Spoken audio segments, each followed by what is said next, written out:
Hey guys, Dr. B here. So this is chapter 5. We're dealing with energy. So the one of the cruxes, you will, one of the main points for energy is actually focusing on something called the laws of thermodynamics. There are three laws. The first one is that energy cannot be created or destroyed. It can only change form. So that's the important thing about this one. Second law is that entropy of an isolated system not in equilibrium will tend to increase over time, approaching a maximum value at equilibrium. Entropy, just to kind of a simple meaning, simple definition, is chaos or whatever's happening in a system. Let's call it chaos. So if chaos in and of itself, if the whole system is not in equilibrium, because it's kind of lopsided, if you will, with this chaos, it's going to increase over time, time, and time. Kind of imagine you're in your classroom and some of your friends are talking, and then to talk so you can hear yourself or so you can talk to somebody else, you'll talk louder than them, but then they hear you talking, so they're going to talk louder. It's going back and forth to the point where your teacher's probably going to have to yell at everybody or have everybody be quiet really quickly. That describes the second law. The third law: as temperature approaches absolute zero, entropy is at a constant minimum. So what this means is that just think of it this way, as the temperature drops or decreases, the chaos of a system will slow down. So basically as it gets colder, the entropy, the chaos, the whatever's happening in that system will slow down. So energy.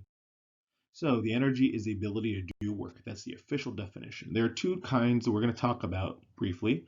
Potential energy is the energy from an object's position or arrangement of parts. Think of it as a roller coaster, if you will. Kinetic energy is a form of energy that results from an object's motion.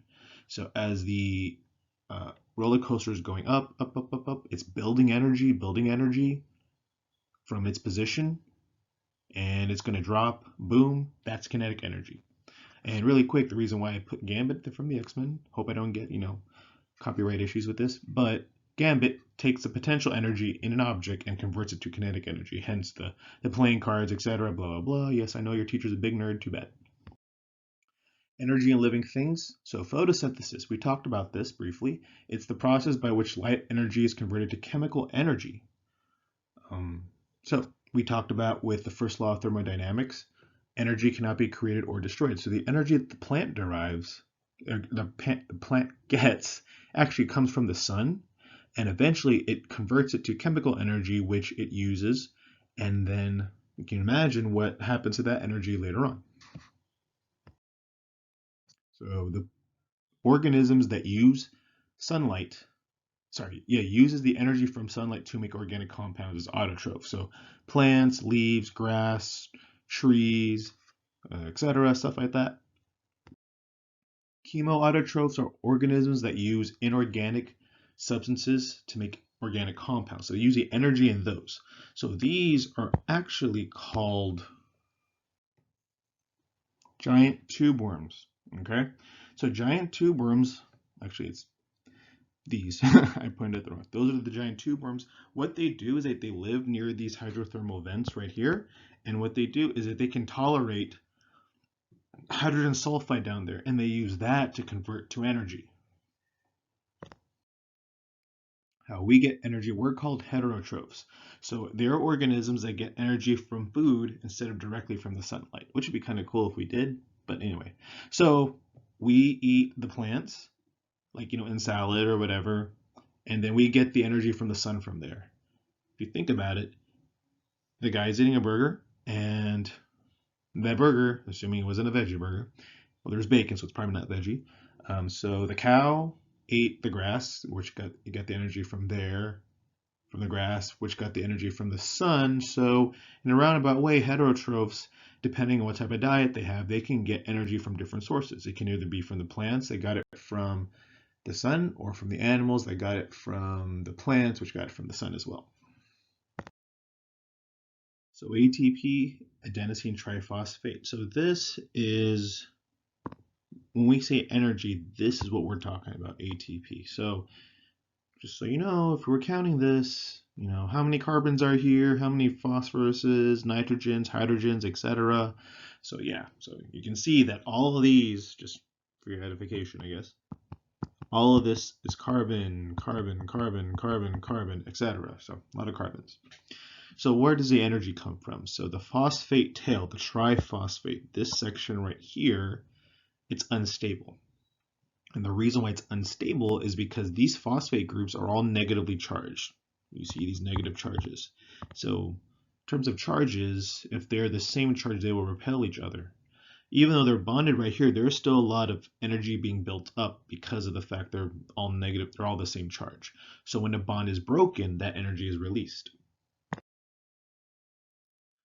So how do we get energy? Well, then, like we said, energy is released.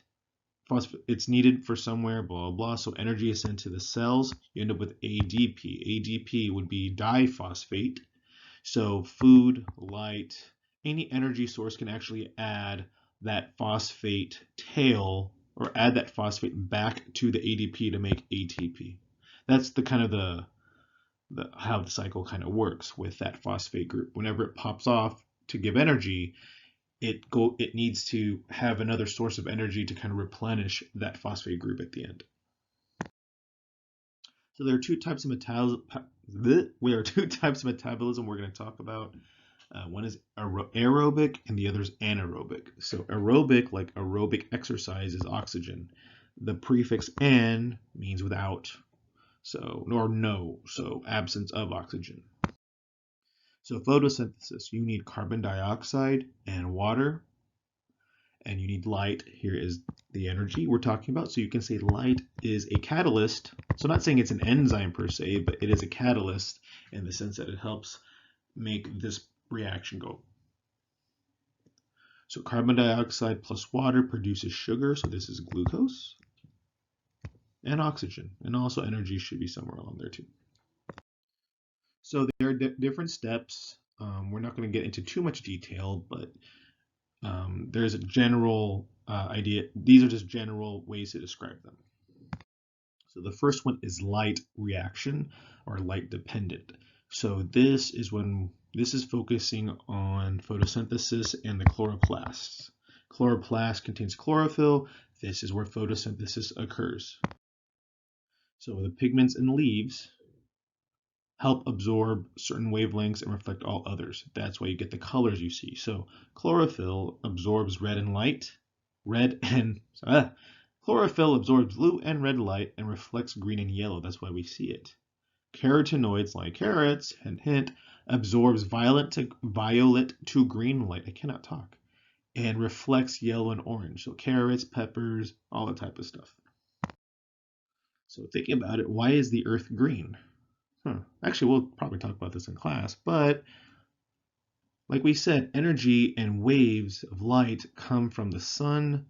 So just kind of think about, we happen to be right here, and the sun's rays are hitting there, etc. So maybe let's kind of go with that. Think about why that is the case, and think about why other planets are different colors. So the second step, you will, is called carbon fixation. So carbon is fixed to glucose, and this doesn't need light, quote unquote. It's independent of the light. So some factors affecting photosynthesis.